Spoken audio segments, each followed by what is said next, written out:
Yes, guys, good morning, all of you. See, today we are going to start our new chapter in social, that is a rise of British rule in India. India में Britishers का rule, जिन्होंने सबको आपको पता ही है कि 200 साल तक, और मैं थोड़ा सोशल में डीप जाता हूँ, ध्यान देना, कथा जैसी नहीं लगेगी आपको, यहाँ पे अटेंशन। आप सभी को पता है कि जो हम सुनते आए हैं कि भाई ब्रिटिशर्स ने, अंग्रेज़ों ने इंडिया के ऊपर 200 साल तक राज किया था। आप ये कॉमन स्टेटमेंट सुनते आ रहे हो, लेकिन इसमें थोड़ा मैं इसमें चेंज करना चाहूँगा। 200 साल तक वो इंडिया में थे, राज 200 साल तक नहीं था। पहले 100 साल में वो बिजनेस करने ही आए थे एक्चुअली, और फिर उन्होंने धीरे धीरे जो भी यूरोपियन बाकी के जो कंट्रीज़ थी, ठीक है, पोर्चुगीज़ थे, डच थे, हॉलैंड से, ठीक है, उन सबको वापस भगा दिया और 100 साल तक अच्छे से राज किया। तो हम ऐसे बोलते हैं कि टोटल 200 साल तक अंग्रेज यहाँ पे थे, ब्रिटिशर्स थे, ठीक है। तो कहानी जनरली स्टार्ट होती है पहले तो सी रूट से। और देखो, इंडिया जो था ना, आपको इंट्रोडक्शन दे दूं, इंडिया जो था, India was one of the leading country in business.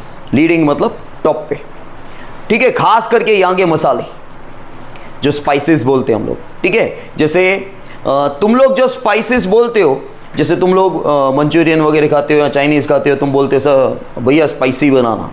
तुम्हारे हिसाब से स्पाइसी का मतलब होता है तीखा, है ना। आप होटल में भी जाते हो या बोलते हो लेस स्पाइसी करना, स्पाइसी नहीं करना, ठीक है। तुम्हारे हिसाब से स्पाइसी का मतलब क्या होता है? तीखा। लेकिन तीखा खाली नहीं होता है, तीखा एक मसाला होता है, मिर्ची। मसालेदार को स्पाइसी बोलते हैं एक्चुअली, समझे। हम जो वर्ड यूज़ करते हैं ना हमारी रूटीन लाइफ में कि स्पाइसी बनाना भैया, वो स्पाइसी का मतलब तुम बोलते हो तीखा बनाना, ठीक है। खाली तीखा नहीं होता, स्पाइसी का मतलब होता है मसालेदार। तो स्पाइसेस मतलब मसाले। तो इंडिया से यूरोप में मसाले जाते थे जनरली, ठीक है। तो इंडिया जो था one of the leading country था, तभी बिजनेस में बहुत ज़्यादा आगे था, और ख़ास करके यहाँ के मसाले ऑल ओवर द यूरोप में जाते थे, ठीक है। तो ये देखते हुए बहुत सारी कंट्रीज़ बाहर से यहाँ पे इंडिया में क्यों आई? ट्रेड करने। किसी का भी किसी और कंट्री का पर्पस हमारे ऊपर कब्जा करना नहीं था, हमारे ऊपर रूल करना नहीं था, उनका ये इंटेंशन नहीं था। वो बाद में लालच जागी। पहले उनका इंटेंशन खाली इतना था कि इंडिया में इतना सारा खजाना है, हमारे पास नेचुरल कल्चरल हेरिटेज बहुत सारा है, ठीक है, जंगल, ये वो, जड़ी बूटियाँ, ठीक है, नेचुरल रिसोर्सेज हमारे पास बहुत सारे हैं, और India was one of the leading country. इसलिए बाहर की कंट्री जो थी, वो जितनी भी कंट्रीज इंडिया में आई, वो एक्चुअली ट्रेड करने आई थी, मतलब बिजनेस करने आई थी, कोई भी रूल करने नहीं आया था इनिशियली, ठीक है। अब आ जाओ टेक्स्ट बुक पे। देखो, since the ancient period India has enjoyed an incomparable position in the world due to its economic, cultural and religious inheritance। बोला गया है पुराने ज़माने से इंडिया जो है उसका कोई कंपैरिजन नहीं किसी और कंट्री के साथ। क्यों? क्योंकि इंडिया जो है इकोनॉमिक वाले, इकोनॉमिक मतलब मॉनिटरी, पैसा। इकोनॉमिक का, इकोनॉमिक्स सब्जेक्ट का नाम है। इकोनॉमिक जो है वो होता है पैसा। तो हमारे यहाँ पे पैसा, हमारे यहाँ का कल्चर, ठीक है। कल्चर क्या होता है? इन अ सिंपल लैंग्वेज कल्चर क्या होता है? संस्कार, संस्कृति। वो तो हिंदी में खाली उसका मतलब हुआ, लेकिन एक्चुअली कल्चर क्या होता है? आपके थॉट्स, आपके बिलीफ, आपके कस्टम्स। कस्टम्स मतलब कस्टम और ट्रेडिशन के, देखो कस्टम ट्रेडिशंस ये बचपन से बोलते आ रहे हो आप लोग, लेकिन कस्टम और ट्रेडिशन का मतलब क्या होता है? कस्टम का मतलब होता है प्रथाएं। प्रथा मतलब जो चला आ रहा है, आप फॉलो कर रहे हो, उसको प्रथा बोलते हैं। ट्रेडिशंस मतलब रीति रिवाज। हमारे जो रीति रिवाज होते हैं, ये दोनों में डिफरेंस होता है। तो आपके सोच विचार, आपका बिहेवियर, आपके कस्टम्स, आपकी प्रथाएं, आपके रीति रिवाज, ये आपका कल्चर है। कोई इंसान बहुत अच्छे से, बहुत प्यार से बात करता है, तो आपको क्या लगता है? इंसान बहुत अच्छा लगता है। आप बोलते हो उसके संस्कार बहुत अच्छे होंगे भाई, ठीक है, तो आप बोले भाई उसका कल्चर। तो काफ़ी लोग बोलते हैं ये मेरे कल्चर में नहीं आता, ये मेरे कल्चर में आता है, ये हमारा कल्चर है भाई, ये हमारा कल्चर है। कल्चर क्या है? कल्चर आपकी सोच है। कल्चर का बेसिक डेफिनेशन देखा जाए, देखो ये सारी चीज़ें इंग्लिश में आप बना के लिखोगे तो पूरे मार्क्स नहीं मिलेंगे, लेकिन आपको मीनिंग हिंदी में पता होना चाहिए कि कल्चर क्या। कल्चर मतलब आपकी सोच। ठीक है, आपकी सोच, आपके जो थॉट्स है, आपके जो बिलीफ है, आपका जो विश्वास है, आपका वे ऑफ बिहेविंग है, यही आपका कल्चर है भाई। ठीक है, जैसे हम बोलते हैं ना, काफ़ी बार मस्ती मजाक में बोलते हैं ना, कैसा जंगली है। क्यों बोलते हैं? क्यों बोलते हैं? क्योंकि वो वैसा बिहेव कर रहा होता है। ठीक है भाई, उसके विचार ऐसे हैं, उसका विश्वास ऐसा है, उसके कस्टम्स शायद ऐसे हों करके, तो ये कल्चर होता है हमारा। तो इंडिया में economic wise India was one of the leading country, business में बहुत आगे थी। ठीक है, पैसा अच्छा था, कल्चरल और रिलीजियस इनहेरिटेंस, और हमारे यहाँ पे रिलीजन, अलग अलग रिलीजन भी बहुत सारे हैं। ठीक है, India is a secular country. Secular का मतलब होता है इंडिया के अंदर तरह तरह के धर्म वाले लोग हैं, और हम, आप देखते ही होगी, सभी सेलिब्रेट बहुत अच्छे से हम लोग करते हैं, सारे जो जितने भी फेस्टिवल्स होते हैं। ठीक है, और उस पर छुट्टी भी होती है। तो इंडिया को इसलिए सेक्युलर कंट्री कहा जाता है। इनहेरिटेंस का मतलब क्या होता है? कोई बता सकता है इनहेरिटेंस का मतलब? इनहेरिटेंस का मतलब होता है विरासत। ठीक है, उत्तराधिकार। विरासत मतलब जो आपको आपके फोर फादर से मिल रहा है। ठीक है, वो क्या हुआ? वो कल्चरल हेरिटेज होता है। और नेचुरल हेरिटेज का मतलब होता है जो कुदरत से आपको मिल रहा है, जो नेचर से आपको खुद ब खुद मिल रहा है। ठीक है, जो फोर फादर से जैसे प्रॉपर्टी वगैरह मिलती है ना। ठीक है भाई, दादा, उनके दादा, भाई हवेली बनी हुई है, वो हवेली आज भी हम तक आई, फिर हमसे हमारे आगे जाएगी बच्चों के पास। ठीक है, उसको विरासत बोलते हैं, उसको इनहेरिटेंस बोलते हैं। क्या बोलते हैं? इनहेरिटेंस बोलते हैं। तो इंडिया के पास इकोनॉमिकली इंडिया आगे था, कल्चरल वाइज कल्चर भी हमारा बहुत प्रख्यात है, पूरे वर्ल्ड में फेमस है।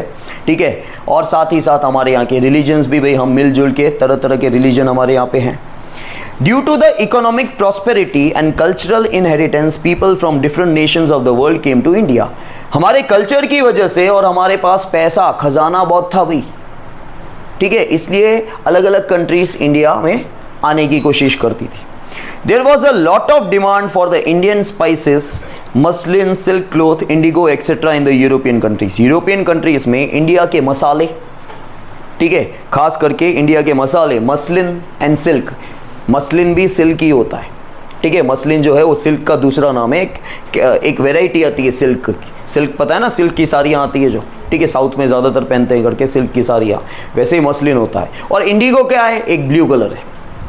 ठीक है, ये इन सारी चीज़ों की यूरोपियन कंट्रीज़ में बहुत ज़्यादा डिमांड थी। हम इसका प्रोडक्शन बहुत अच्छा करते थे, और हम वैसे तो ऑल ओवर वर्ल्ड में, लेकिन यूरोपियन कंट्रीज़ में ज़्यादातर इसका सेलिंग हम लोग करते थे। Trade between India and Europe was carried out through land route and sea route, and at the center of these routes was Istanbul, that is Constantinople in Turkey. बोला गया है कि जो इंडिया और यूरोप के बीच में लेन देन होती थी, ट्रेडिंग होती थी, परचेज सेल होता था, ज़्यादातर तो सेल होता था, ज़्यादातर तो चीज़ें हम बेचते थे। क्या बेचते थे? उनको मसाले, खास करके सिल्क, मसलिन, लेकिन खास करके मसाले इंडिया से यूरोप जाते थे। कैसे जाते थे? बाय लैंड रूट जाते थे और सी रूट जाते थे। और सी रूट का जो मेन सेंटर था वाया, जैसे तुमने सुना होगा, वाया रामबाग, गांधीधाम जाना है वाया रामबाग। आजकल तो क्या है, तुम छकरे में बस में बैठे नहीं हो कभी, नहीं तो पहले के दिनों में तो सबके पास ओन व्हीकल नहीं होता था, लोग बस में और छकरे से गांधीधाम जाते थे। ठीक है, तो यहाँ से जो छकरा जाता था ना, उसको बोलते थे वाया रामबाग, मतलब रामबाग से होते हुए गांधीधाम जाएगा। तो आपका ये जो सी रूट बना हुआ था ना, उसका जो बीच में जो मेन सेंटर था वो था इस्तांबुल, मतलब कॉन्स्टेंटिनोपल, जो कहाँ था? टर्की में था। ठीक है, जो कहाँ था? टर्की में था। तो वहां से गुजरते हुए बाद में यूरोप आता था। अब वो सेंटर बंद हो गया। ठीक है, देखो कैसे। After the conquest of Constantinople in 1453 AD by Turkish Muslims, the sea route through Constantinople was closed for the Europeans. तो बोला गया है कि कॉन्स्टेंटिनोपल पर, इस्तांबुल के ऊपर 1453 में कब्जा कर दिया। किसने? टर्किश मुस्लिम्स ने। और उन्होंने, अब क्या हो रहा था भाई, जहाज यहाँ से जा रहा था, ये इंडिया है, वो यूरोप है, बीच में कॉन्स्टेंटिनोपल से जा रहा था, कॉन्स्टेंटिनोपल के ऊपर टर्किश मुस्लिम ने 1453 में कब्जा कर दिया। तो जो यूरोप की तरफ रास्ता था वो उन्होंने बंद कर दिया। ठीक है, तो अपना जहाज वहां तक पहुंचेगा ही नहीं फिर। Since they could not do without the spices, the Europeans left compelled to discover a new sea route.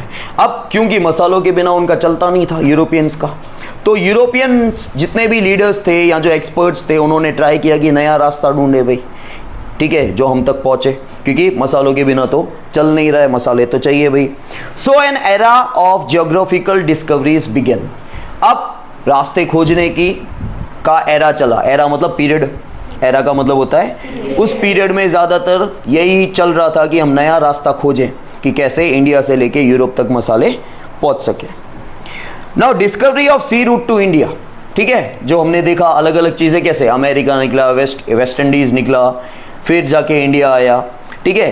तो अलग अलग रास्ते खोजे गए। खोजा तो खाली इंडिया ही जा रहा था। डिस्कवरी और इन्वेंशन, इन दोनों का बीच का डिफरेंस क्या है पता है? इन्वेंशन और डिस्कवरी, इन दोनों का डिफरेंस होता है। इन्वेंशन मतलब बनाना और डिस्कवरी मतलब खोज की। हाँ, लेकिन वो तो ठीक है, इन्वेंशन मतलब बनाना, डिस्कवरी मतलब खोजना, लेकिन और विचार विस्तार में समझाओ और डीपली समझाओ कि इसका मतलब क्या हुआ एग्जैक्टली। इन्वेंशन मतलब कोई नई चीज बनाना, नई चीज, वो पहले से नहीं होती। डिस्कवरी होती है, पहले से चीज होती है, खाली आप उसको ढूंढ रहे हो, ठीक है। साइंटिस्ट डिस्कवरी नहीं होती है, वो इन्वेंशंस होती है साइंटिस्ट के थ्रू, वो नई चीज बनाते हैं। और जो चीज पहले से ही होती है, खाली आप उसको ढूंढ रहे हो, पता नहीं है कहाँ थी, उसको ढूंढ लिया, ठीक है। आपने बनाया नहीं, जब आपने खुद ने बनाया तो इन्वेंशन है, जब आपने खाली ढूंढा वो बनी हुई चीज़ है, किसी और ने बनाई या कुदरती बनी हुई है नेचर के थ्रू, तो वो क्या हो जाती है? डिस्कवरी हो जाती है, ठीक है। समझ में आया?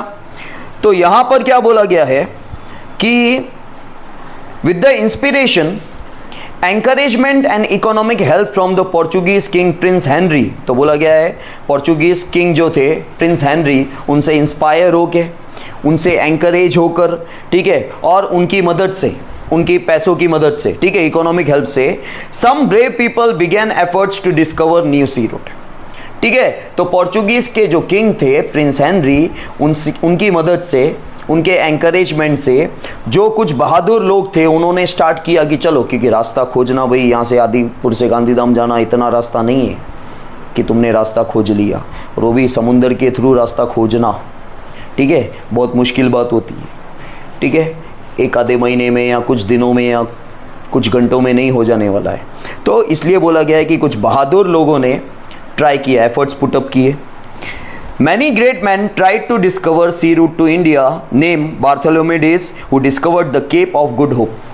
अब बहुत सारे लोगों ने ट्राई किया कि हम नया रास्ता इंडिया, मतलब यूरोप से लेके इंडिया तक रास्ता जाए, वो रास्ता ढूंढे। उसमें से एक बार्थोलोमेव डियास थे।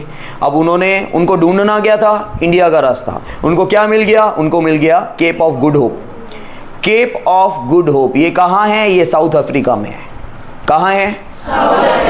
ये साउथ अफ्रीका में है। केप क्या होता है? एक लैंड पीस होता है, ठीक है, एक लैंड ही होता है, हाई पॉइंट होती है वहाँ पे, ठीक है, उसको केप बोलते हैं। केप ऑफ गुड होप का मतलब होता है एक जगह है, लैंड मास ही। लैंड मास का मतलब लैंड एरिया है, समुंदर नहीं है। तो बार्थोलोमेव डियास निकले थे इंडिया का रास्ता खोजने। क्या मिल गया उनको? उनको मिल गया केप ऑफ गुड होप। कहाँ पे है वो? साउथ अफ्रीका में है, ठीक है। नॉलेज के लिए याद रखो, कहाँ पे है? साउथ अफ्रीका में है। और केप क्या होता है? ज़मीन का टुकड़ा ही होता है, पानी नहीं होता वो, ठीक है, लेकिन वो किनारे पे होता है, कोस्टल जो कोस्ट होते हैं उनके आसपास होता है। With the economic assistance from the king of Spain.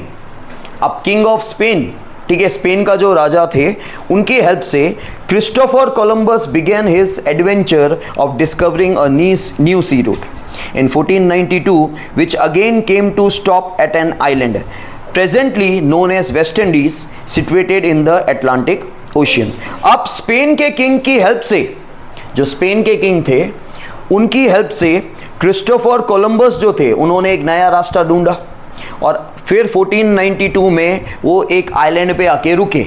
लेकिन वो आइलैंड क्या था? वो आइलैंड था वेस्ट इंडीज़। मतलब अगेन जो क्रिस्टोफर कोलंबस थे वो स्पेन की किंग से, मतलब उनकी मदद से, उनके पैसों की मदद से उन्होंने नया रास्ता खोजने की ट्राई की, भाई इंडिया तक रास्ता मिले, हमको इंडिया का रास्ता मिले। लेकिन वो एक आइलैंड पे आगे रुक गए, और वो आइलैंड क्या था आज की डेट पे? West Indies. और वो कहाँ पाया जाता है? एटलांटिक ओशियन में, ठीक है, वो एटलांटिक ओशियन में पाया जाता है। Then Columbus, who had believed throughout his life that he had discovered a new sea route to India, had actually discovered a new land. और कोलंबस ने वैसे क्या फाइंड किया था? अरे यहाँ लिखा हुआ है वो नहीं पूछ रहा हूँ, कोलंबस ने एक्चुअली क्या फाइंड किया है? वो तो क्रिस्टोफर कोलंबस थे, ठीक है, उन्होंने वेस्ट इंडीज फाइंड किया, ठीक है, आइलैंड। फिर यहाँ पे एक नया लैंड फाइंड किया गया, उन्होंने क्या फाइंड किया? अच्छा, इंडिया किसने फाइंड किया था? Vasco da gamma. इंडिया नहीं, सी रूट टू इंडिया, ठीक है। वैसे ही सी रूट टू अमेरिका कोलंबस ने फाइंड किया था, ठीक है। अब देखो, कोलंबस को, जो कोलंबस थे, उनको अपने लाइफ टाइम ऐसा लगा था कि उन्होंने इंडिया का रास्ता खोजा, ठीक है। लाइफ टाइम उनको ये विश्वास था कि जो मैंने सी रूट ढूंढा ना, वो इंडिया का सी रूट है, लेकिन वो सी रूट था अमेरिका का। और ये चीज़ उनको किसने बताई? अमेरिगो वेस्प्यूची ने। उसका प्रोनाउंसिएशन वेस्प्यूची है, वेस्प्यूसी नहीं है, वेस्प्यूची, ची बोलना है आपको। समझ में आया? वो जो भ्रम था उनका, वो तोड़ने वाले अमेरिगो वेस्प्यूची है। उनको बताया गया, भाई आपने जो सी रूट ढूंढा, आपने जो रास्ता ढूंढा समुद्र से, वो रास्ता अमेरिका पहुंच रहा है। जो ज़मीन के टुकड़े पे आप रुके हो ना, वो इंडिया नहीं है, वो अमेरिका है, ठीक है। देखो लिखा हुआ है आगे, since this clarification was made by Amerigo Vespucci, this new land began to be known as America. समझ में आया? क्लियर है? देखो, सबसे पहले क्या था? पोर्चुगीज किंग प्रिंस हेनरी की मदद से, ठीक है, कुछ बहादुर लोगों ने सी रूट के थ्रू, मतलब सी रूट खोजना चालू किया, ठीक है, कि यूरोप से लेके इंडिया का रास्ता पता चले। लेकिन हुआ क्या? बहुत सारे लोगों ने ट्राई किया। सबसे पहले इंसान ने जब ट्राई किया कि भाई हमें सी रूट टू इंडिया मिले, हेलो पे अटेंशन यहाँ पे, तो वो कौन थे? बार्थोलोमे डेज थे। उन्होंने रास्ता खोजा, लेकिन उनको मिला क्या? केप ऑफ गुड होप मिला। उसके बाद क्रिस्टोफर कोलंबस, जो किंग के जो स्पेन के किंग थे, स्पेन एक जगह है, स्पेन के किंग की मदद से क्रिस्टोफर कोलंबस ने अगेन ट्राई किया, और वो 1492 में एक आइलैंड के यहाँ पे रुके। वो आइलैंड आज की डेट पे क्या कहलाता है? वेस्ट इंडीज, जो अटलांटिक ओशियन में है। उसके बाद कोलंबस ने उनके लाइफ टाइम ये सोचा कि उनको एक जो ज़मीन का टुकड़ा मिला वो इंडिया था, ठीक है, इंडिया का रास्ता मिल गया। लेकिन अमेरिगो वेस्प्यूची ने उनको ये क्लियर किया, भाई जो आपने जो ज़मीन ढूंढी, जो रास्ता ढूंढा, वो ज़मीन जो है, वो ज़मीन इंडिया नहीं है, वो अमेरिका है। आया समझ में? इसके बाद देखो, the Portuguese sailor Vasco da Gama discovered the sea route to India in 1498। America कब मिला था? 1490। भाई अमेरिका, ये तो इंडिया की बात कर रहा था, वो 1498 है, अमेरिका 1492, ठीक है। वास्को डी गामा जो पोर्चुगीज सेलर थे, उन्होंने सी रूट ढूंढा, सी रूट टू इंडिया, ठीक है। कब?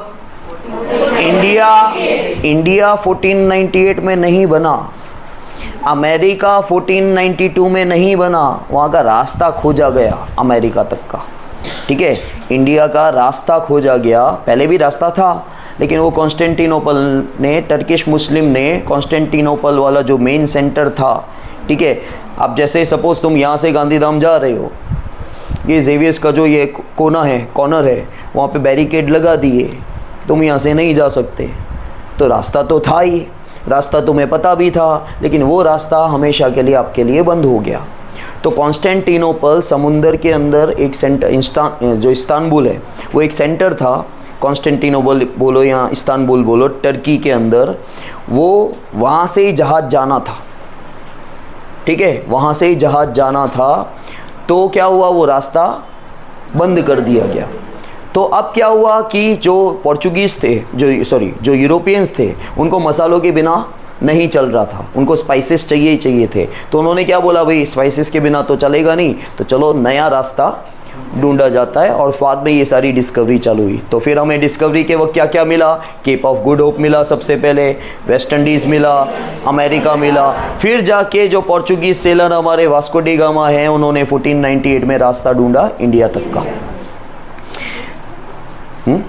यूरोप में स्पाइसेस नहीं बन सकते? नहीं, इंडिया, अपने इंडिया लेवल के जो स्पाइसेस हैं वो कहीं पे भी बनते हैं, जो अपने मसाले हैं वो नहीं मिलते, ठीक है।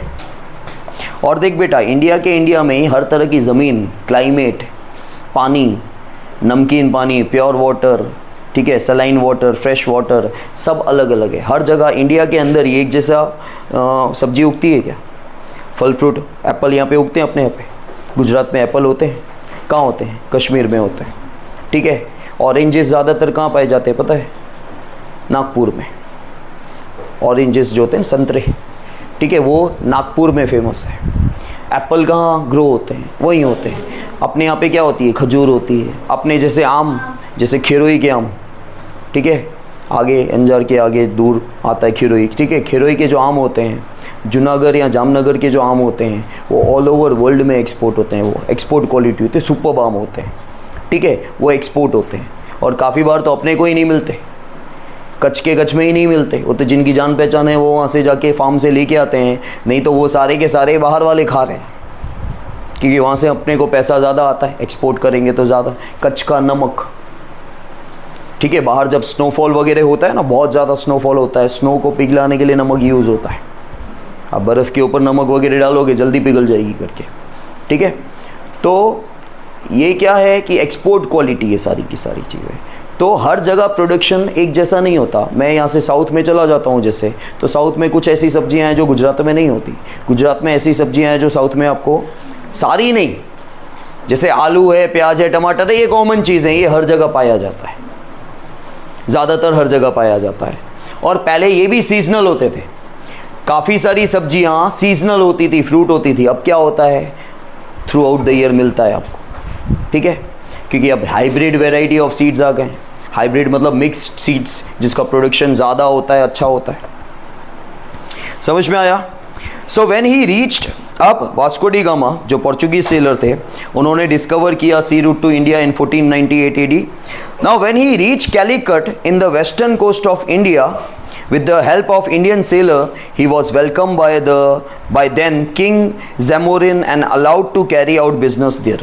तो बोला गया कि जब वो कैलिकट पहुंचे, जो हमारा इंडिया का वेस्टर्न कोस्ट है, ठीक है, और with the help of Indian seller उन्हें वेलकम किया गया। किसने वेलकम किया? किंग जैमोरिन ने। और उनको बोला कि हाँ तुम अपना बिजनेस यहाँ पे कर सकते हो। Thus, this is considered as an important event in the world as this opened the doors for other Europeans to come to India। तो किंग जैमोरिन ने उनको वेलकम किया।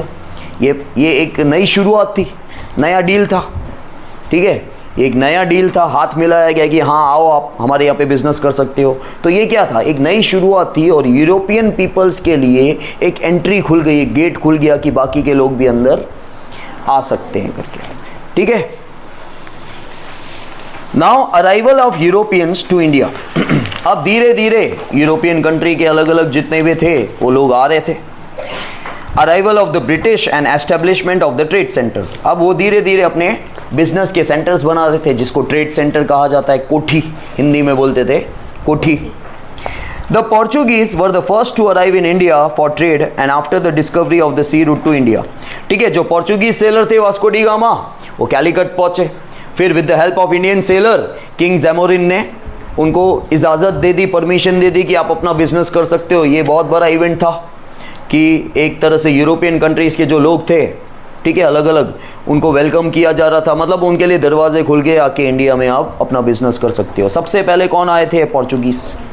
सबसे पहले आए थे Portuguese. With in a span of 100 years, ठीक है, जैसे ही 100 साल बीते, the Portuguese took control of several territories like Diu Daman, Goa, Cochin, Malacca. ठीक है, तो जैसे ही 100 साल बीते, इन 100 सालों में अलग अलग जगहों पे पोर्चुगीज लोगों ने अपना कब्जा करना चालू किया। ठीक है, दीव टेरिटरी मतलब एरिया, रीजन, ठीक है, तो दीव दमन, गोवा, ठीक है, देन कोचिन, मलक्का, इन जगहों पे उन्होंने अपना दबदबा कर दिया, अपना कब्जा कर दिया एक तरह से। इंस्पायर्ड बाय द पोर्चुगीज, देखो गलत चीज़ों से हम जल्दी इंस्पायर्ड होते हैं, ठीक है। अब दूसरे जो यूरोपियन लोग थे जितने भी, ठीक है, डच थे या ब्रिटिशर्स थे या जो भी थे, ठीक है, वो सब इससे इंस्पायर हो रहे हैं। भाई पोर्चुगीज गए, अपना अच्छा खासा बिजनेस भी, जैसे आज तुमको इच्छा होती है कभी, जैसे आगे चल के इच्छा होगी कि मैं भी बाहर जाऊँ, मैं भी कनाडा जाऊँ, मैं भी यूएस जाऊँ, वो क्यों होती है जाना? एक तो लाइफस्टाइल से होती है, एक एटमॉस्फेयर से होती है, दूसरा देखा देखी में होती है। अरे वो तो वहाँ जाके कितना सक्सेस हो गया, ठीक ठीक है, उसने ये स्टार्ट किया, सक्सेस हुआ, तो यही चीज़ दूसरे कंट्रीज़ को हो रही थी। दूसरे यूरोपियन कंट्रीज़ पोर्चुगीज से इंस्पायर हुए कि वो जाके उन्होंने अपना बिजनेस स्टार्ट किया और उनको सक्सेस भी मिल रही है और इतनी सारी टेरिटरीज़ पे उन्होंने अपना कब्जा कर लिया, हम भी जाते हैं बिजनेस करते हैं, हम भी टेरिटरीज़ पे कब्जा कर लेंगे। So inspired by the Portuguese success in trade, the Dutch from Holland से Dutch people and the Danish from the Denmark arrived in India for trade। देखो इन सब का इंटेंशन कब्जा करना, ट्रेड करना था, ठीक है, बिजनेस करना था। द इंग्लिश ट्रेडर्स मतलब ब्रिटिशर्स की बात हो रही है अभी। The English traders established the East India Company to carry out trade with India। आप बचपन से सुन रहे हो ईस्ट इंडिया कंपनी, बराबर। ईस्ट इंडिया कंपनी क्या थी? जैसे ये नॉर्मली कंपनियां होती है ना बिजनेस कर, उन्होंने अंग्रेजों ने, इंग्लिश ट्रेडर्स ने या ब्रिटिशर्स ने एक कंपनी बनाई थी जिसका नाम था east India company.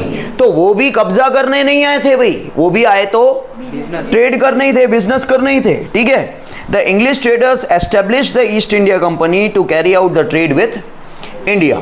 In 1600 AD, when Queen Elizabeth of England gave the permission to the East India Company to carry out trade with the eastern countries, the first ship under the leadership of Captain William Hawkins arrived in Surat। तो बोला गया है कि 1600 AD में queen Elizabeth कहाँ के थे? England के थे। उन्होंने ईस्ट इंडिया कंपनी को, क्योंकि वो क्वीन थी, उनका परमिशन चाहिए, ठीक है, तो उनका परमिशन उनको मिल गया, ईस्ट इंडिया कंपनी को परमिशन मिल गया कि हाँ आप जो ईस्टर्न कंट्रीज़ हैं उनके साथ आप ट्रेड कर सकते हो। और क्योंकि उनकी परमिशन मिल गई, उस समय इंडिया के अंदर, सूरत के अंदर अंग्रेज़ों का, ब्रिटिशर्स का या इंग्लिश ट्रेडर्स का पहला शिप आया, पहला जहाज आया। But due to the dominance and opposition from the Portuguese, ठीक है, लेकिन ऑलरेडी जो यूरोपियन थे, ठीक है, पोर्चुगीज पीपल ऑलरेडी यहाँ थे, उनका दबदबा चल रहा था। जब मार्केट में आप ही आप हो, आपका ही दुकान चल रहा है, तो दूसरा आएगा तो आपको लगे अरे अभी ये भी आ रहा है, ये भी धीरे धीरे अपना दबदबा चालू करेगा, ये भी हमारे बिजनेस के बीच में आएगा। तो क्योंकि ऑलरेडी पोर्चुगीज का डोमिनेंस मतलब दबदबा, चलनी, डोमिनेंट होना, ठीक है, and opposition from the Portuguese, they were not allowed to establish their trades there. तो सूरत में उनको अलाउ नहीं किया गया इनिशियली। पोर्चुगीज पीपल ने अंग्रेजों को हटाया, भाई तुम यहाँ नहीं आ सकते हो, भाई यहाँ पे तुम अपना ट्रेड नहीं कर सकते। But finally the East India company got the permission from the Mughal emperor Jahangir. उस समय जहांगीर का राज चल रहा था, मुगल एम्परर का, और मुगल एम्परर जहांगीर ने ईस्ट इंडिया कंपनी को इजाज़त, permission they the. And thus the British East India Company established its first trade center, कोठी बोलते हैं इसको, क्या बोलते हैं? ट्रेड सेंटर को, जहाँ पे ट्रेड करने वाले हैं उसको ट्रेड सेंटर कहा जाता है। तुम यहाँ पे पढ़ने आ रहे हो तो ये स्टडी का सेंटर है, वैसे ट्रेड करने के लिए सेंटर, जो मतलब आप दुकान खोल रहे हो एक तरह से अपनी, सिंपल भाषा में, ठीक है, उसको कोठी बोलते थे। तो सूरत में स्टार्ट हुआ। तो पहले इनिशियली आए, लेकिन पोर्चुगीज के दबदबे की वजह से उन्होंने स्टार्ट नहीं करने दिया। फिर कुछ समय हो गया, बातचीत हुई होगी, मुगल एम्परर जहांगीर का दबदबा चल रहा था दिल्ली खास करके, बराबर, तो उन्होंने परमिशन दे दी और उनकी परमिशन से उन्होंने पहला ट्रेड सेंटर अपना सूरत में 1613 में स्टार्ट किया। Initially the company establish it trade centre in Surat, Bharuch and Ahmedabad, ठीक है। तो सूरत, भरूच, अहमदाबाद गुजरात में आए थे, ठीक है, सबसे पहले कहाँ आए थे? गुजरात के अंदर ही आए थे। But due to the strong presence of the Marathas in this region, आपको पता है गुजरात मुंबई साथ में था। कब अलग हुआ? 1960 में, 1960 1 मई, लेबर डे, जो अपना लेबर डे है उसी दिन 1960 में, ठीक है। बोलते हैं कि माउंट आबू गुजरात में आता था, माउंट आबू भी राजस्थान में नहीं आता था, गुजरात में आता था पहले। तो बहुत सारे चेंजेस हुए हैं भाई, पहले बहुत सारे स्टेट साथ में थे, आपको बहुत ज़्यादा आगे चल के डिटेल दूंगा मैं कौन कौन से स्टेट साथ में थे, कौन से अलग हो गए, ठीक है। हाल फिलहाल आपको यहाँ पे याद करने की ज़रूरत नहीं है। तो उस समय मराठास का दबदबा था। मराठास, देखो मुंबई के अंदर, महाराष्ट्र के अंदर खाली मराठी नहीं रहते, मराठा, मराठी और मराठा अलग अलग होते हैं, ठीक है। तो मराठास का बहुत ही डोमिनेंस था उस समय, उनका रूल था, स्ट्रॉन्ग प्रेजेंस था। The company sense danger to its existence and hence move towards the south and east directions where they set up their centres. तो क्या हुआ, कंपनी को खतरा महसूस हुआ सेंस्ड डेंजर, जैसे हम हिंदी में बोलते हैं ना, खतरा महसूस हुआ भाई, हमको लग रहा है कि कोई पीछे है, निकल जाओ पहले से ही, और कोई अटैक करे उससे अच्छा है भाई रास्ता चेंज कर लो। तो वही उनको खतरा महसूस हुआ मराठास से। तो उन्होंने क्या किया, अपने ट्रेड सेंटर्स कहाँ चालू किए, साउथ और ईस्ट में। ठीक है, कहाँ कहाँ पर, मछलीपट्टनम आंध्र प्रदेश में है, सेंट जॉर्ज मतलब चेन्नई, ठीक है, फोर्ट विलियम मतलब Kolkata.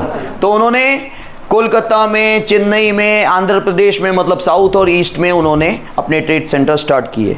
Mumbai became their headquarters in 1687 AD, और 1613 में पहली बार वो आए सूरत में। किसकी हेल्प से आए, मुगल एम्परर जहांगीर के हेल्प से आए। और 1687 में उनका मेन जो हेडक्वार्टर मतलब जो मेन क्वार्टर है, जो सबको मैनेज करता है, वो कहाँ पे है, मुंबई में था मतलब। The French East India company, अब ये दूसरी कंपनी है, वो इंग्लिश ईस्ट इंडिया कंपनी थी, वो ब्रिटिशर्स की ईस्ट इंडिया कंपनी थी। ईस्ट इंडिया कंपनी एक नाम है कंपनी का, खाली ईस्ट इंडिया कंपनी ब्रिटिशर की नहीं थी भाई, ये दूसरी कंपनी है जिसका नाम भी ईस्ट इंडिया है, लेकिन दोनों में ईस्ट इंडिया बोलते तो पता नहीं चलता, इसलिए आगे फ्रेंच लगाया है। The French East India company arrived in India for trade in 1668 AD, और फ्रेंच ईस्ट इंडिया कंपनी भी ट्रेड करने आई थी। कब आई, 1668 AD में। मुझे बेटा पता चल रहा है कौन ध्यान दे रहा है और कौन सिर्फ हाँ हाँ बोल रहा है, ठीक है, ध्यान देना थोड़ा, मुझे पता चल रहा है अच्छे से किसका ध्यान है और किसका ध्यान नहीं है। तो 1668 में French East India Company India में आई ट्रेड करने, and eventually set up their trade centres in Mahe, Karaikal, Pondicherry, Chandernagore, Machilipatnam etcetera. तो ये सारी जगहों पर उन्होंने अपना ट्रेड सेंटर स्टार्ट किया। In the 18th century the English and the French were constantly busy establishing their rule in the entire world and conquering more territories। तो अब क्या हुआ 18th सेंचुरी में, पहले तो क्या पोर्चुगीज ने दीव दमन गोवा, ठीक है, कोचिन मक्कम वहाँ पे अपना कब्जा कर लिया था, लेकिन 18th सेंचुरी में कंटिन्यूसली जो ब्रिटिश ईस्ट इंडिया कंपनी थी और जो फ्रेंच ईस्ट इंडिया कंपनी थी, उनका काम ही क्या था, पूरे वर्ल्ड में अपना ट्रेड फैला रहे थे और साथ ही साथ अलग अलग टेरिटरीज पे कब्जा कर रहे थे। Now between 1746 and 1763 there were 3 Carnatic wars. एक मिनट, बोलो क्या। जब फ्रेंच पीपल आए तब पोर्तुगीज और ब्रिटिश पीपल ने उन दोनों ने मिलकर फ्रेंच पीपल को रोका ट्रेड करने के लिए। किन्होंने, पोर्चुगीज और ब्रिटिशर्स, पोर्चुगीज और ब्रिटिशर्स ने। लेकिन किसी का ये नहीं था ना पहले कि कोई दूसरा न आए या क्या, जनरली हाँ धीरे धीरे सब लोग क्या करने आ रहे थे, कब्जा करने तो आ नहीं रहे थे, ट्रेड करने आ रहे थे, ठीक है। तो जितने भी आ चुके थे वो आए तो ट्रेड करने ही थे, लेकिन हाँ जहाँ तुम ऑलरेडी बिजनेस कर रहे हो कोई वहाँ पे आएगा तो तुमको दिक्कत होगी कि भाई वो भी आएगा। तो तुम खाली उस समय क्या चाह रहे थे कि यहाँ नहीं आए। जैसे ब्रिटिश ईस्ट इंडिया कंपनी पहले कहाँ आ रही थी, मतलब सूरत में, बराबर, सूरत में पोर्चुगीज का दबदबा था, तो उन्होंने उसको अलाउ नहीं किया करके फिर वो कहाँ चले गए, मतलब पहले तो इनिशियली आए नहीं, फिर 1613 में उनको एंट्री मिली किसके, जहांगीर की हेल्प से, जो मुगल एम्परर थे उनकी हेल्प से, ठीक है। फिर उन्होंने ट्रेड सेंटर्स कहाँ बनाए, अपने भरूच में बनाया, अहमदाबाद में बनाया और सूरत में, ठीक है। लेकिन उस समय मराठास का दबदबा था, प्रेजेंस ज़्यादा था, स्ट्रॉन्ग था, तो उनको खतरा महसूस हुआ। कोई अटैक वटैक उनके ऊपर नहीं हुआ, लेकिन उनको पहले ही लगा कि हम यहाँ रुकेंगे तो कुछ ना कुछ होगा।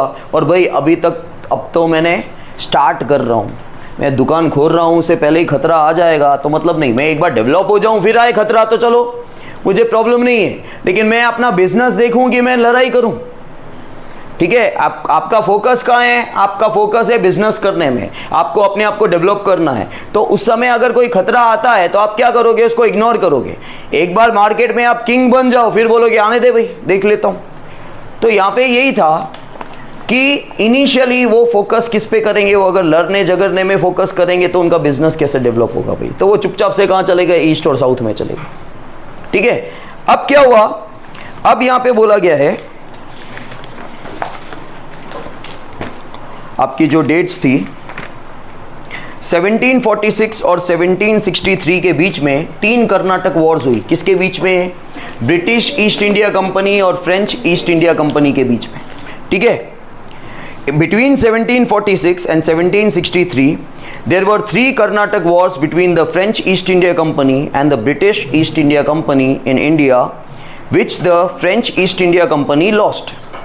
तो 1746 और 1763 के बीच में 3 कर्नाटक वॉर्स हुई ब्रिटिश ईस्ट इंडिया कंपनी और फ्रेंच ईस्ट इंडिया कंपनी के बीच में, जिसमें फ्रेंच ईस्ट इंडिया कंपनी हार गई। Thus making easy the expansion of the British East India Company, British East India company के लिए और आसान हो गया। ठीक है, क्या आसान हो गया? आराम से कब्जा करने में, क्योंकि जो देखो जब पहले के जो भी राजा वगैरह लड़ते थे तो क्या होता था, उसका रूल क्या होता था जनरली, भाई हम दोनों ने लड़ाई की, ये राजा है मैं राजा हूँ, मैं जीत गया या ये जीत गया, अगर मैं जीत गया तो इसके अंडर जो भी था वो सब मेरा होगा, उसकी प्रजा भी मेरी हो जाएगी, उसके जितने इलाके हैं वो भी मेरे हो जाएंगे। तो फ्रेंच ईस्ट इंडिया कंपनी और ब्रिटिश ईस्ट इंडिया कंपनी के बीच में जब वॉर हुई, फ्रेंच हार गया, तो फ्रेंच चला गया, फ्रेंच के जितने इलाके थे वो किसके अंडर आ गए, टेरिटरी किसकी हो गई, ब्रिटिश ईस्ट इंडिया कंपनी की हो गई। मतलब ब्रिटिश ईस्ट इंडिया के कंपनी के लिए और भी आसान हो गया अपने आप को एक्सपैंड करना। सर आप बोल रहे थे मराठास का दबदबा था, तो फिर 1687 में मुंबई उनका हेडक्वार्टर बन गया, तो मुंबई भी तो बेटा आगे चल के इनिशियली हेडक्वार्टर नहीं बना। ठीक है, मैंने क्या बोला, एक बार तुम मार्केट में आ गए और धीरे धीरे फिर तो आगे चल के बातचीत करके चीज़ें सुलझती है ना। ठीक है, then thus at the end of this battle for power the Portuguese were left with Diu Daman Goa। तो ऐसे बहुत सारी लड़ाइयाँ हुई। ठीक है, एट द एंड क्या हुआ, और ये क्या हो रहा था, अब क्या हो रहा था, अब बैटल क्यों हो रही थी, वॉर क्यों हो रही थी, पावर के लिए, टेरिटरी के लिए, कब्जे के लिए, दबदबे के लिए कि मैं ही सबसे ऊपर हूँ भाई, मेरा ही राज चलेगा करके। तो क्या हुआ, जब पोर्चुगीज थे वो दीव दमन और गोवा छोड़ दिया। ठीक है, thus the end of this battle for power the Portuguese were left with Diu Daman Goa, while French had their trade centers at Chandranagar, Mahi, Karaikal and Pondicherry। तो बोला गया है कि जब अलग अलग फाइट्स हुई, ठीक है, ब्रिटिश ईस्ट इंडिया कंपनी और फ्रेंच ईस्ट इंडिया कंपनी के बीच में पहले वॉर हुई, 3 वॉर हुई, कर्नाटक वॉर्स हुई, उसमें फ्रेंच ईस्ट इंडिया कंपनी हारा और चला गया। उसके बाद पोर्चुगीज़ के साथ भी वॉर हुई, तो उनके पास खाली क्या रह गया, दीव दमन गोवा पोर्चुगीज़ के पास, बाकी सब वो टेरिटरी हार गए।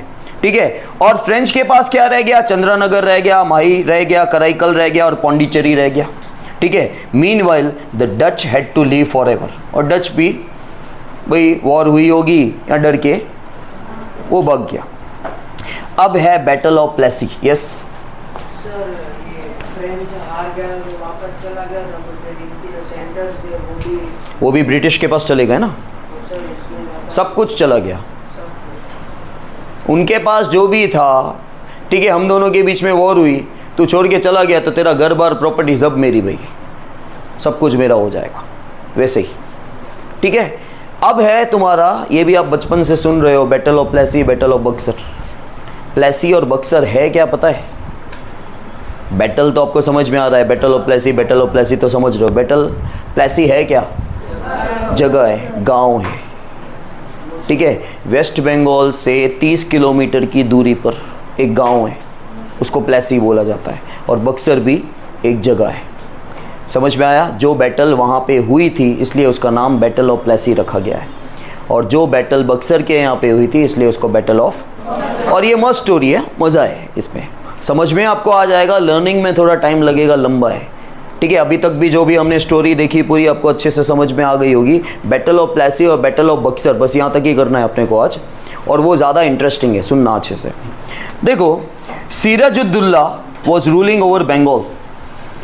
ठीक है, वो वहाँ के नवाब थे। Due to his impulsive nature मतलब आप गुस्से वाला नेचर भी बोल सकते हो। यहाँ आप इम्पल्सिव को, एक्चुअली इम्पल्सिव का मतलब होता है बिना सूझबूझ के आपने डिसीजन ले लेना।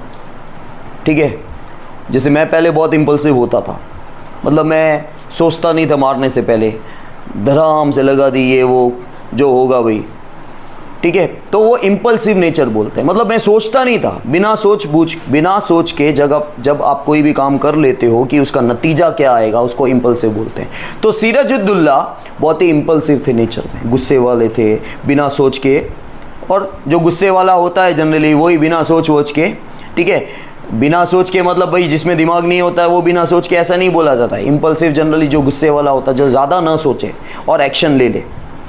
सो उसके इम्पल्सिव नेचर के कारण, बट ऑब्वियस है कि अब आपका अगर गुस्से वाला नेचर है तो गांव में आपके दुश्मन भी होंगे, ठीक है, आपका गुस्से वाला नेचर है तो गांव में आपके 100%, भले आपने उनका कुछ बिगाड़ा ना हो तब भी आपके दुश्मन होंगे।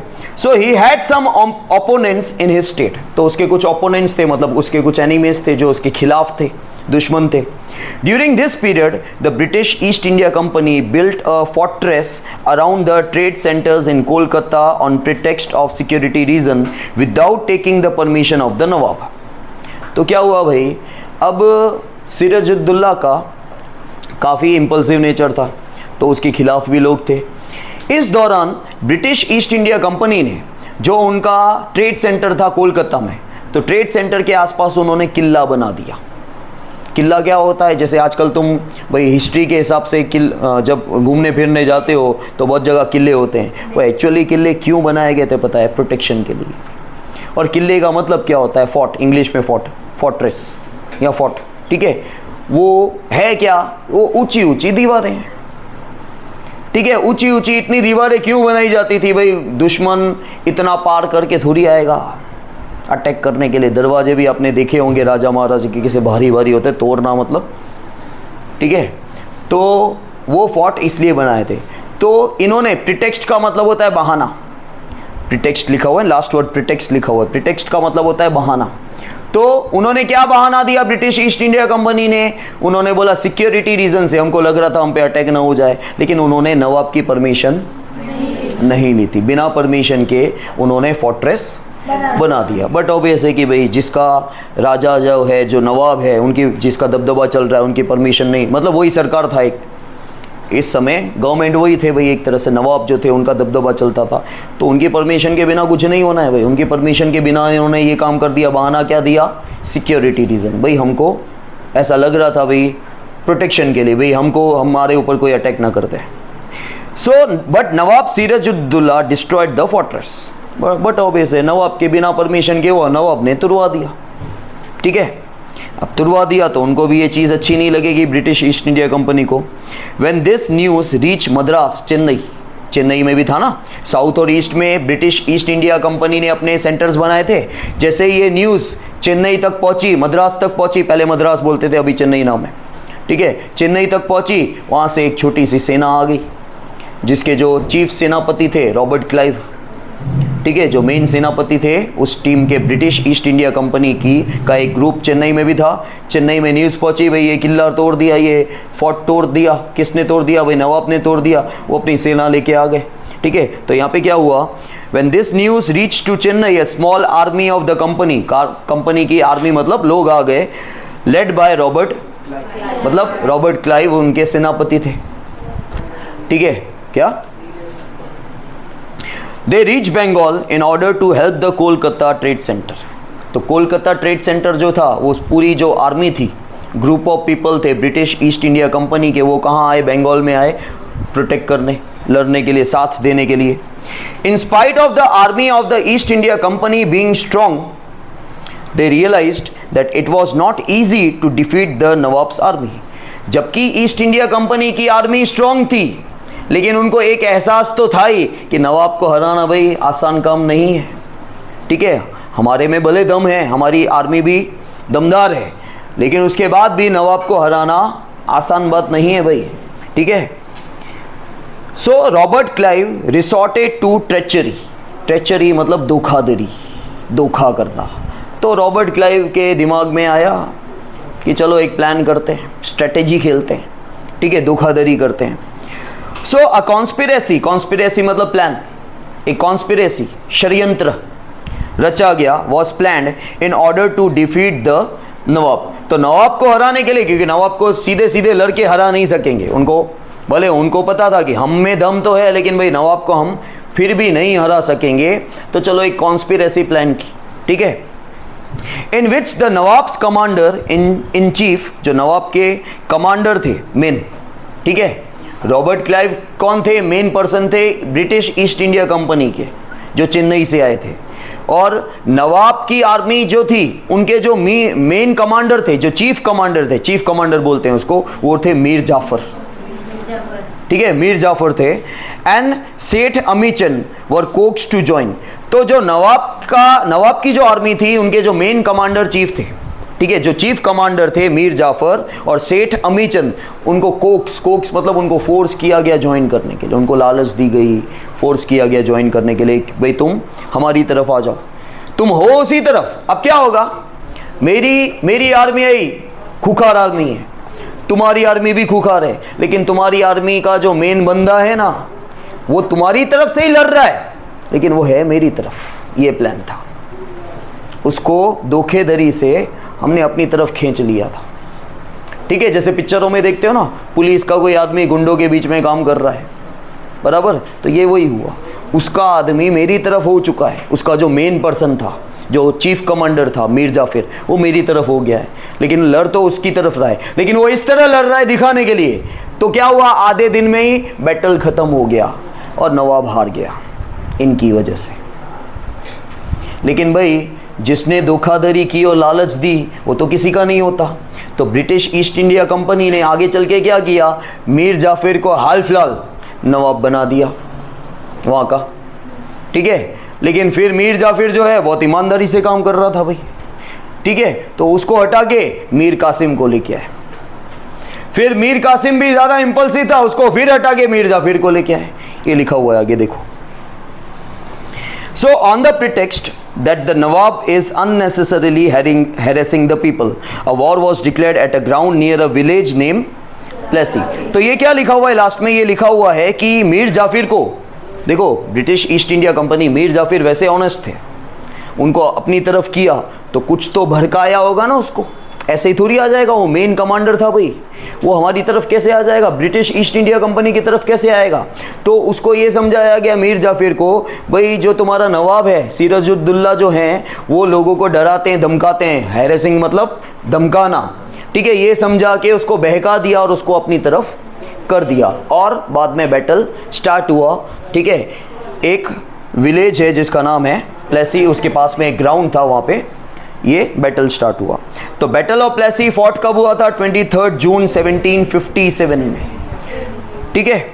The battle of Plassey is situated 38 kilometre from Murshidabad, West Bengal, ठीक है, पहले मुर्शिदाबाद बोलते थे, वेस्ट बंगाल जो है वहाँ से 38 किलोमीटर की दूरी पर प्लेसी गाँव है, वहाँ पे ये बैटल हुआ था। देखो अकॉर्डिंग टू द प्लान क्या था, Mir Jafar lost the battle. जो प्लान था, यस, बहाना, पहले ही बताया था मैंने, प्रीटेक्स्ट का मतलब होता है बहाना, बहाने से, ठीक है।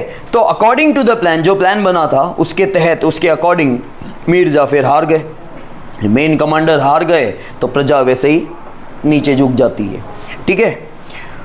तो सिराजुद्दौला वॉज डिफीटेड, अब मीर जाफर हार गए मतलब नवाब हार गए, सिराजुद्दौला हार गए। Now due to Robert Clive treachery, Robert Clive का ये पूरा प्लान था, धोखाधड़ी थी।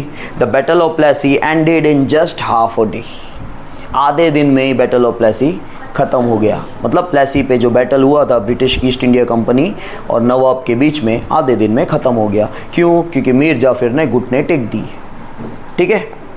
The company as a result got a freehold over 24 Parganas. ये परागनास क्या है? जगह होती है, बहुत सारे विलेजेस होते हैं, बहुत सारे विलेजेस को मिलके एक परागनास होते हैं। तो ऐसे 24 परागनास इनके कब्जे में आ गए, किसके? ब्रिटिश ईस्ट इंडिया कंपनी के, ठीक है। Mir Jafar was made the Nawab of Bengal. अब नवाब तो चाहिए, क्योंकि भाई लोग directly British East India company को एक्सेप्ट नहीं करेंगे शायद, तो वहाँ पे नवाब तो चाहिए पूरा देख रेख के लिए। तो नवाब किसको बना दिया गया? मीर जाफर को।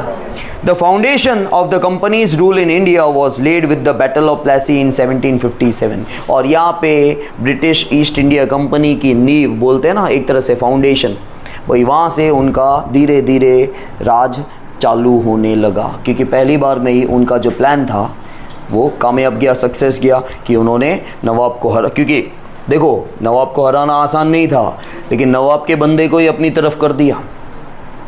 ठीक है, उसको ये बताया गया कि भाई तुम्हारा नवाब जो है लोगों को डरा रहा है, धमका रहा है, अच्छा नहीं कर रहा है।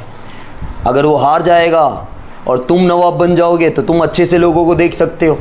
तो मीर जाफ़र उनकी बातों में आ गया और नवाब हार गए। नवाब हार गए, उसके बाद नवाब किसको बनाया गया? नवाब मीर जाफ़र को बनाया गया।